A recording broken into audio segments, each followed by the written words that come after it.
एक दूसरा बड़ा कंसर्न पेरेंट कम्युनिटी में ये है कि अगर बच्चे फ़ोन्स का गैजेट्स का इस्तेमाल करें तो उनके आइज़ के ऊपर इसका नेगेटिव इम्पैक्ट आएगा। तो क्या क्या होगा उसके अंदर? जी, वो नेगेटिव इम्पैक्ट अगर क्लिनिकली देखा जाए तो मैं तो राइट पर्सन नहीं हूँ, एक ऑप्थेल्मोलॉजिस्ट राइट पर्सन है उसके बारे में बोलने के लिए। बट एक कॉमन अंडरस्टैंडिंग के हिसाब से हम ये बोल सकते हैं कि जितना हमारा लाइफस्टाइल चेंजेस हो गए हैं, डाइटरी चेंजेस हो गए हैं, हमारा स्क्रीन यूज़ ज़्यादा हो गया है, उसकी वजह से हमारे आइज़ पे तो बहुत ज़्यादा आसानी से इफ़ेक्ट हो रहा है। तो हर बच्चे को एक 6 to 1 ईयर आई चेकअप के लिए जाना ज़रूरी है। तो अगर आपका बच्चा ऑनलाइन क्लासेस ले रहा है तो प्लीज़ एज अ पेरेंट आप उनको आई चेकअप के लिए लेके जाइए।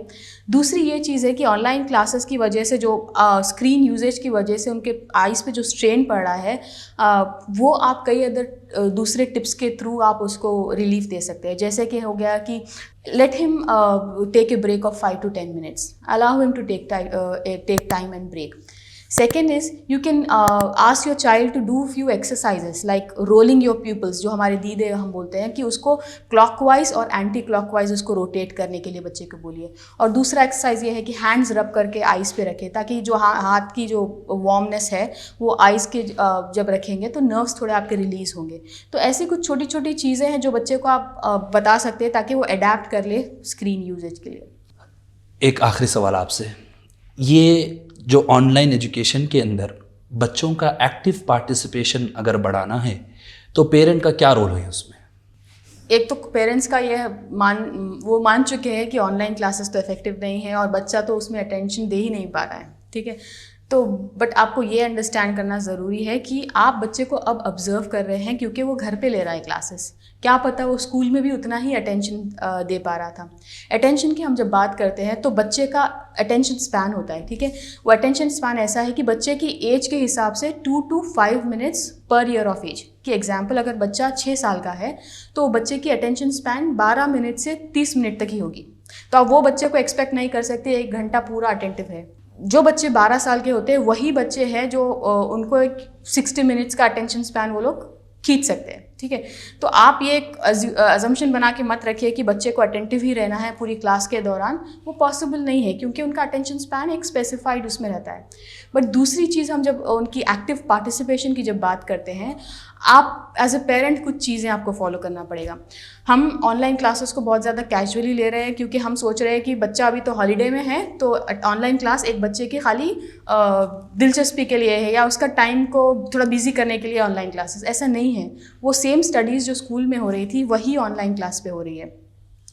तो आप क्या फॉलो कर सकते हैं कि आप बच्चे को ऐसे हेल्प कर सकते हैं अगर आप चाहते हैं कि आपका बच्चा अटेंटिवली उसको अटेंड करे।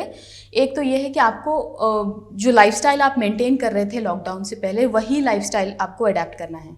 ऐसा नहीं है कि जैसे लॉकडाउन से पहले आप बच्चे को स्कूल भी जाना होता तो आप जल्दी उठ के उसके सारे टिफ़िन वगैरह सब रेडी करते थे, उसको रेडी करके स्कूल भी जाते थे और स्कूल से आने से पहले आपके सारे काम हो जाते थे, मतलब घर के जो भी काम थे आपके वो हो जाते थे। और आप ये मेक श्योर करते थे कि बच्चा आने से पहले आप अपने आप को फ्री रखें क्योंकि जब बच्चा आएगा तो उसको आप टाइम दे सकें।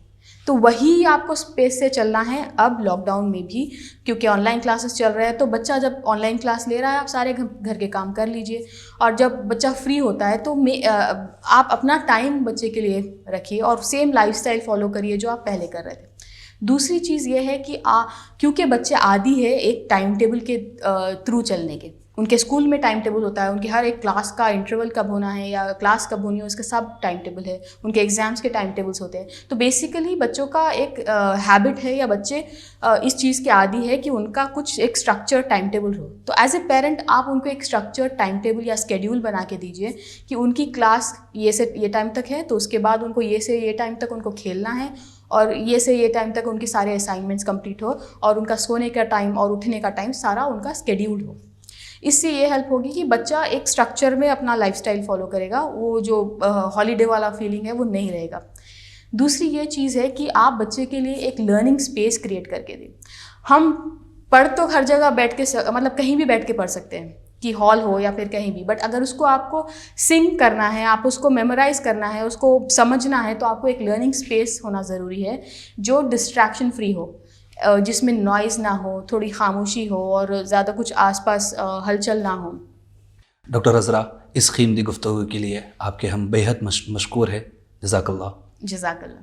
मुअज़्ज़ज़ नाज़रीन, तो हमने देखा कि किस तरह मौजूदा हालात में रहते हुए भी हम अपने बच्चों के तालीमी और तरबियती निज़ाम को बेहतर से बेहतर अंदाज़ में अंजाम दे सकते हैं। हम उम्मीद करते हैं कि इस गुफ्तगू से आपको ज़रूर फ़ायदा हुआ होगा। इंशाअल्लाह आइंदा हम और एक मौजू के साथ आपके सामने हाज़िर होंगे।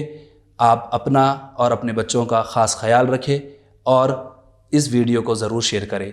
अस्सलामु अलैकुम।